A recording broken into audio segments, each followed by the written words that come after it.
Hola amigos, ¿cómo están? Me da mucho gusto recibirlos en este nuevo programa del canal de la Barra Mexicana Colegio de Abogados TV. Yo soy David Merino y voy a ser su anfitrión aquí en la BMA contigo.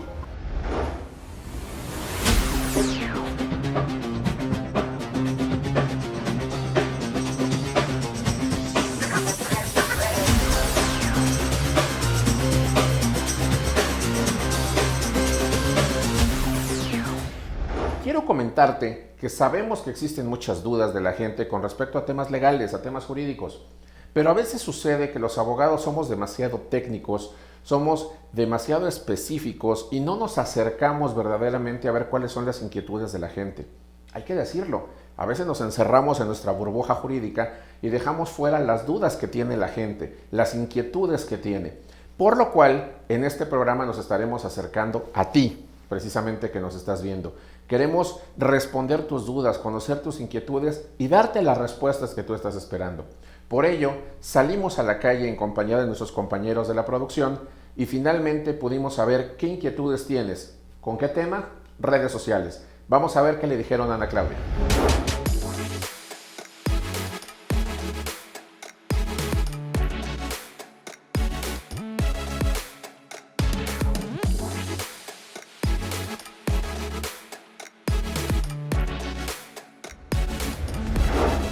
Gracias, David. Bienvenidos a todos al programa de la BMA Contigo. Mi nombre es Ana Claudia Janet y el día de hoy nos encontramos en Paseo de la Reforma averiguando qué es lo que piensa la gente acerca de la regulación de las redes sociales. Vamos a ver qué es lo que dicen. Hola, ¿cómo te llamas? Hola, Rafael Andriano.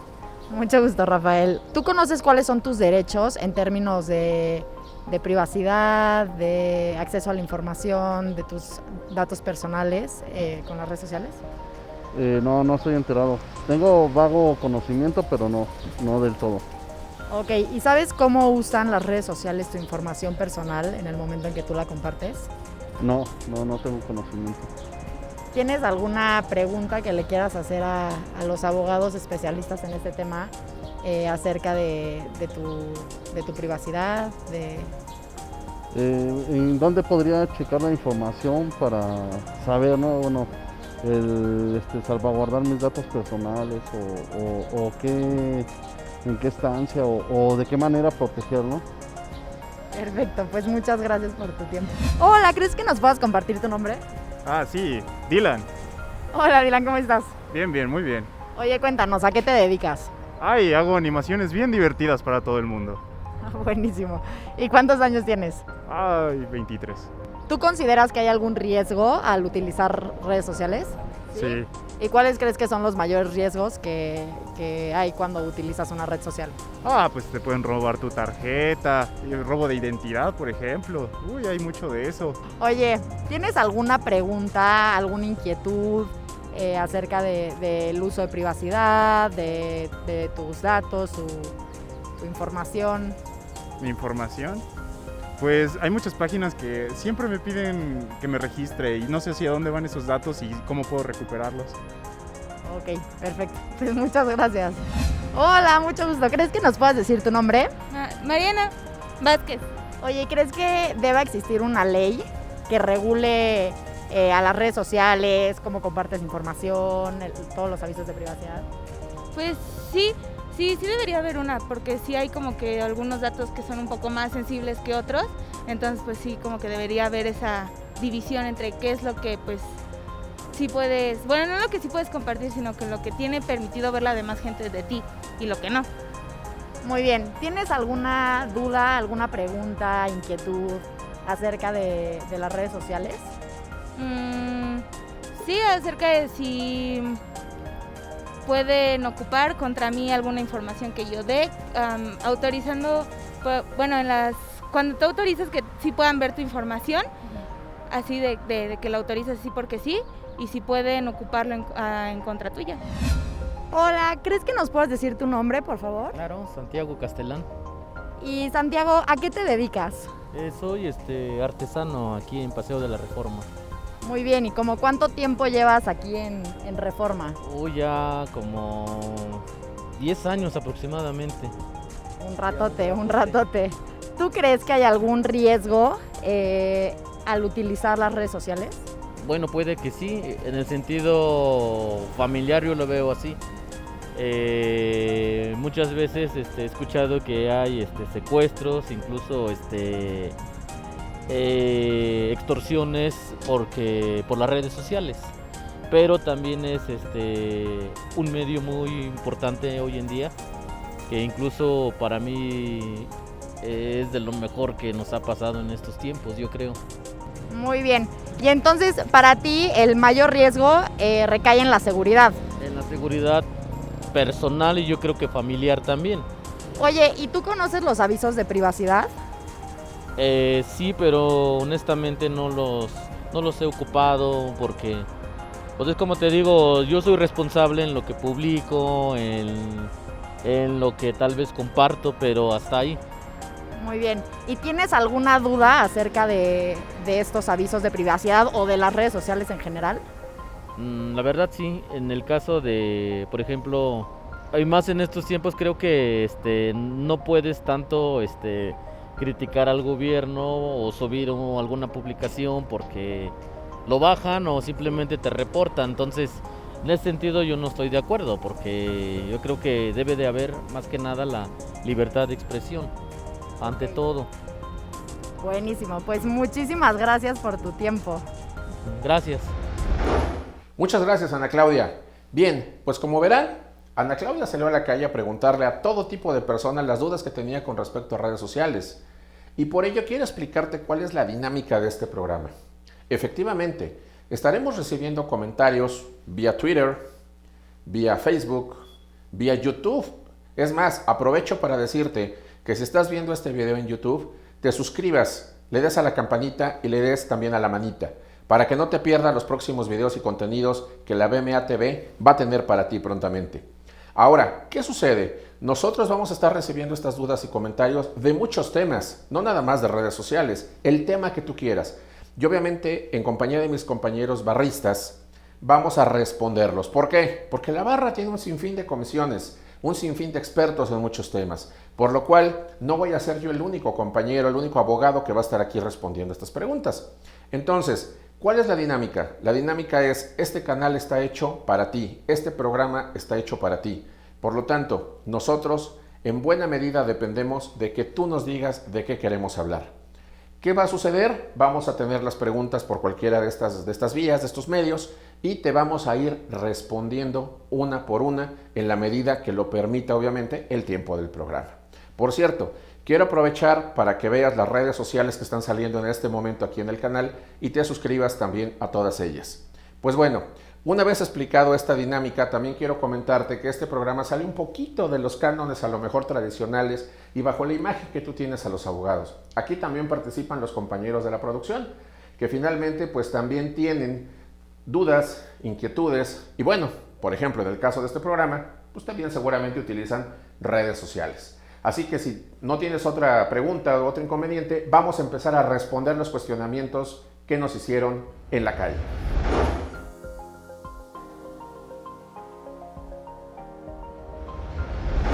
Bien amigos, como pueden observar, uno de los principales temas de los cuales tiene duda la gente, y debo reconocer que yo también hasta que me metí a estudiarlo un poco, es acerca de los términos y condiciones. Es decir, cuando usamos redes sociales, algo que pasa frecuentemente es que nunca leemos lo que nos dicen cuando bajamos la aplicación. ¿Qué sucede? Me meto a mi teléfono, generalmente es el dispositivo más usado, bajo la aplicación de la tienda de apps, la instalo, la abro y como ya la quiero usar, ingreso mis datos y a todo lo que viene le doy aceptar, aceptar, aceptar, aceptar, aceptar y nunca leí. Les digo yo a mis amigos que los términos y condiciones son como los instructivos de los muebles para armar. Realmente llega el mueble, sacas el instructivo, lo botas por allá, si es que no lo tiraste a la basura, y te acuerdas de él hasta que te sobran piezas y ya no supiste cómo armar el mueble. Lo mismo pasa exactamente en las redes sociales. Es decir, verdaderamente sabemos qué hacen con los datos que les estamos dando, sabemos a qué estamos obligados nosotros y a qué están obligados ellos, es decir, el proveedor, el dueño de la solución o de la app. Es bien importante porque esos términos y condiciones finalmente pues son un contrato que estamos celebrando entre los dos y es un acuerdo de voluntades. Entonces, todos los temas que tienen que ver con privacidad, con uso de datos, con compartir los datos, con el tema de las imágenes y la información que subo, están en esos términos y condiciones. Entonces es muy importante que, si bien es cierto, son larguísimos en ocasiones, bueno, no los tienes que leer completos si tú quieres, que sería lo ideal, pero al menos que sepas las principales situaciones, los principales puntos que tienen que ver. Encuentras en internet también, de hecho, ya resúmenes de los términos y condiciones de las principales plataformas. Entonces yo lo que te podría decir es, los términos y condiciones sí son un acuerdo de voluntades entre ambas partes, es un contrato de prestación de servicios básicamente que tú celebras con la aplicación y la aplicación contigo. Y generalmente dentro de esos términos y condiciones es donde viene la parte de la privacidad de los datos, tratamiento y uso de los datos, que obviamente tiene que ver con dos situaciones. La primera, las leyes existentes en el país. En este caso, nosotros tenemos un marco regulatorio en materia de protección y uso de datos personales a través de la ley, ¿sí? Y segundo, pues obviamente, lo que ya son los términos extralegales, es decir, las características particulares que, independientemente de lo que marca la norma, esta entidad privada, que generalmente son las que tienen las aplicaciones, pues especifican en esos términos y condiciones con respecto a compartir los datos, utilizar tus datos, conservar también esos mismos datos. Entonces, yo espero que con esto quede claro que sí, los datos están protegidos, sí, los datos se encuentran contemplados dentro de todo esto que son los términos y condiciones, y sí, obviamente es muy importante leerlos y saber qué estamos aportando, cómo van a usar lo que estamos aportando y sobre todo cómo está protegido todo aquello que estamos aportando de información.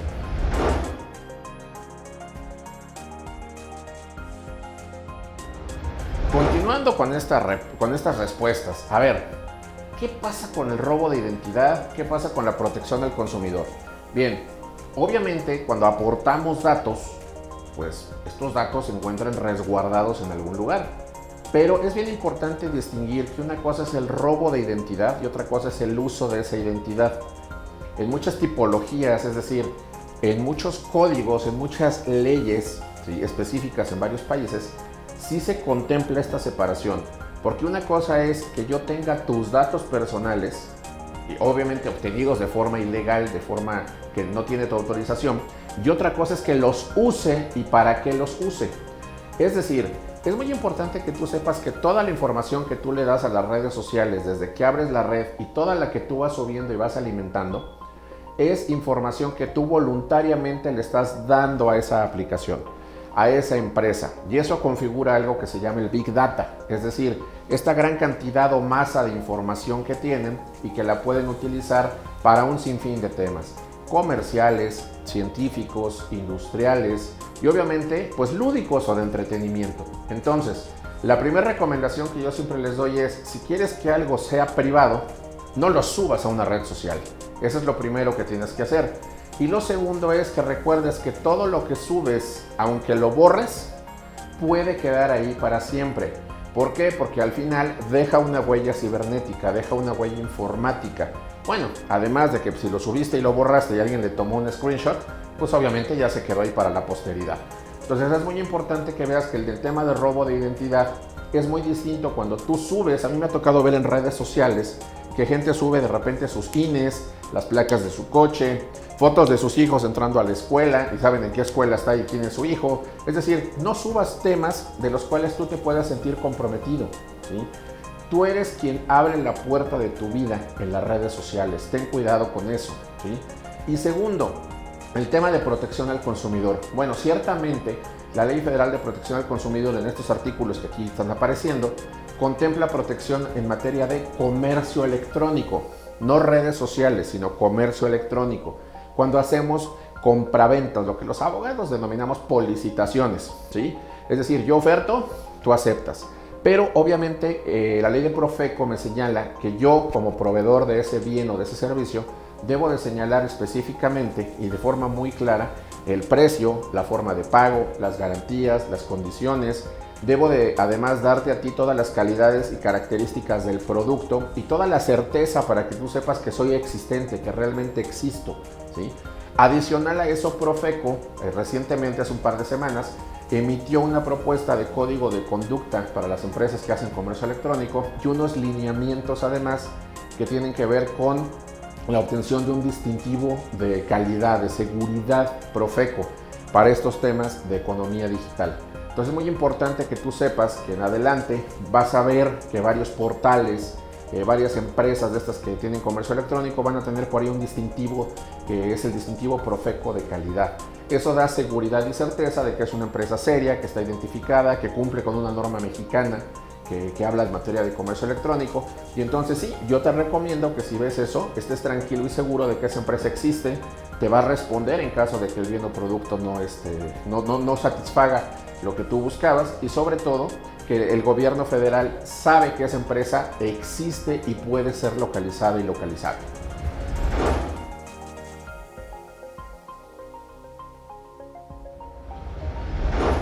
Bien amigos, como les comenté, aquí la producción no nada más trabaja, también participa en el programa.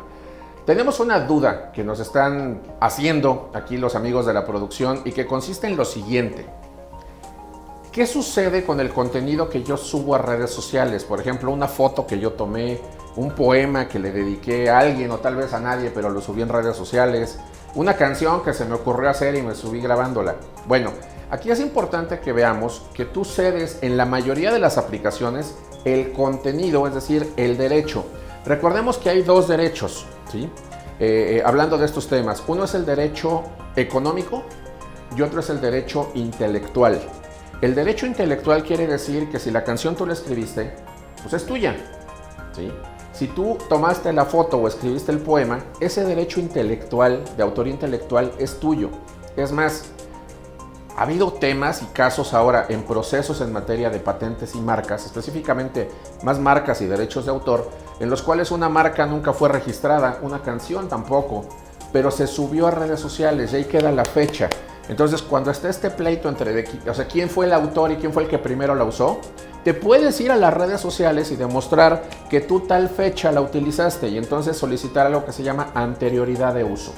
Es decir, el derecho intelectual toda la vida va a ser tuyo, no de los demás. Pero ojo, el derecho económico es el que tú podrías estar cediendo, ¿sí? ¿Depende de qué? Pues lo que ya te expliqué, los términos y condiciones, que vuelvo al tema, nunca los leemos. Por lo tanto, es muy importante que veas que el contenido que es tuyo, de tu autoría, que estás subiendo precisamente a una red social, la que tú quieras, leas los términos y condiciones con respecto a si hay una cesión de ese contenido, específicamente en materia económica, a esa plataforma, o cuando menos hay una licencia de uso para que se pueda llegar precisamente a utilizar. Pero la autoría intelectual, esa va a ser tuya. Y ojo, también las redes sociales, como te comento, sirven de prueba para demostrar quién es el autor y cuándo se utilizó por primera vez ese contenido.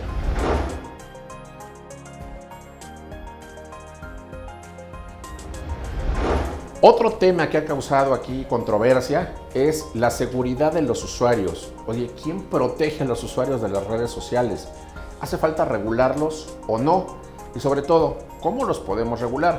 Bueno, quiero comentarte que en México ya existe una propuesta que fue presentada ante el Congreso de la Unión, específicamente en la Cámara de Diputados por el diputado Javier Hidalgo, de una ley de protección a usuarios precisamente de medios digitales. Esto quiere decir que las personas que usamos redes sociales, pues tendríamos ya una entidad a la cual poder acudir y también sobre todo el tema de tener derechos protegidos. Es decir, como tú sabes, vamos a tener derechos humanos digitales. Oye David, ¿cómo funciona eso? Muy sencillo. Resulta que sí, existen a nivel mundial los derechos humanos digitales. En México ya tenemos algunos legislados. El más reciente, por ponerte un ejemplo, es el derecho a la desconexión digital que se contempla en la reforma de teletrabajo que se hizo a la Ley Federal del Trabajo, en el cual se especifica o quiere decir que tú como trabajador tienes derecho a no responder mensajes de texto, Facebook, Messengers, WhatsApp, correos electrónicos fuera de tu hora de trabajo que se establece en tu contrato, pese a que estás efectivamente, ¿sí?, en tu casa trabajando o en un lugar distinto a la sede de la fuente de trabajo. Ese es un derecho humano digital. El derecho al olvido, que también se ha tocado mucho recientemente. El derecho a una internet segura, el derecho a protección de contenidos de los niños. Este derecho, sobre todo, de cuando se enfrenta a la privacidad que debo tener con las demás personas, el derecho a la intimidad, con mi derecho a la información precisamente, que es el que tiene que trabajar y suceder en este sentido. Entonces, una de las situaciones aquí muy importantes es: ¿tienes derechos humanos digitales? Sí, en México ya se está trabajando para regular las redes sociales y para poder proteger tu intimidad, tu privacidad, tus datos personales y, como te comenté ya también en la respuesta anterior, pues también las compras que tú haces de bienes y la prestación de servicios que se da a través de los medios digitales.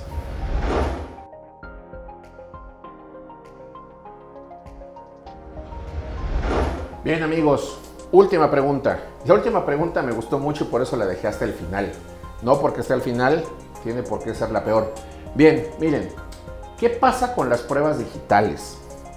¿Puedo utilizar contenido digital como prueba en un juicio? Es más, yo les voy a hacer una pregunta aquí interesante. ¿Ustedes creen que el Facebook o el WhatsApp ha sido generador de divorcios, por ejemplo? Y es un tema bien interesante. ¿Qué pasa cuando de repente... Y eso es real. Hay ciertos teléfonos y ciertas presentaciones en las que las pantallas del teléfono, en la cual si te llega un mensaje, sale como el resumen, sale una burbujita y sale el resumen precisamente del mensaje o del contenido. Si tú dejas tu teléfono ahí y de repente pues te llega un mensaje y lo ve la señora, lo ve la esposa, lo ve la novia y resulta que no le gusta mucho, ¿podría utilizarlo como prueba? Fíjense la parte bien interesante. ¿Por qué? Porque finalmente el tratamiento de mensajes digitales y electrónicos debe tener el mismo tratamiento y la misma protección que las comunicaciones tradicionales. Es decir, nadie a quien no esté dirigido ese mensaje tendría por qué haber tenido acceso a menos que tú mismo se lo hubieras dado. Por ahí me decía un amigo que el hecho de que alguien agarre tu teléfono y vea lo que está en la carátula de la pantalla, aunque no vea el mensaje completo, es el equivalente a que agarres un sobre, lo pongas en la luz y leas ahí lo que decía. Nunca abriste el sobre, no, pues tampoco nunca abriste lo que es el teléfono, no lo desbloqueaste, pero te enteraste del contenido sin ser tú el destinatario. Por ejemplo, ¿se puede utilizar el contenido que yo subo a mis redes sociales precisamente en un proceso que sea en contra mía? La respuesta es sí. ¿Por qué? Porque es un contenido que libre y voluntariamente tú subiste. Nadie te obligó. Y entonces las redes sociales, al ser públicas, vuelvo al tema, términos y condiciones, y esa información tú al aceptar que sea pública, entonces ¿qué sucede? Puede ser utilizada en un proceso. Entonces es importante que nosotros veamos lo siguiente, ¿sí? 1, insisto, si no quieres que algo se sepa, no lo subas. 2, sé cuidadoso de lo que subes. ¿Por qué? Porque aunque sea información que puede llegar a ser pública, tampoco nunca sabes en qué momento puede ser volteada y revertirse contra ti en alguna situación en particular. Yo te diría, básicamente tienes que ver para qué quieres una red social, ¿sí? Es decir, ¿la quieres para informar? Hay gente que está como el Big Brother, no publica nada, pero lee a todo el mundo. Y es el que tiene más información de todos, ¿no? Ahora, un tema también muy importante, y con esto concluyo. El uso de las redes sociales es muy bueno. Las redes sociales nos hacen iguales a todos. ¿Por qué? Porque todos tenemos el derecho a publicar el contenido que nosotros queramos. Tenemos la opción de poder subir o no contenido a esas redes sociales. Pero un tema bien importante, seamos responsables, usémosla responsablemente y sobre todo, también tiene límites. ¿Las redes sociales pueden ser suspendidas? Sí, pueden serlo, en casos que inciten al odio, que inciten a la violencia, que cometan delitos, por ejemplo, como pornografía infantil. En esos casos, claro que deben de ser suspendidas las cuentas. No estamos hablando nunca de un derecho de represión, tampoco de un tema de silenciar a la gente, no. Estamos hablando de cuidar los valores fundamentales que toda sociedad debe tener, como es el respeto, como es la dignidad, como es la privacidad. Con eso espero haber respondido a las preguntas de todos ustedes. Les repito y les reitero, síganos en redes sociales, mándenos sus preguntas con respecto al tema jurídico que quieran. Las vamos a ir respondiendo en compañía de nuestros colegas de la barra. Muchísimas gracias y recuerden un tema que es bien importante. Sean ustedes mismos y sobre todo, cuídense mucho.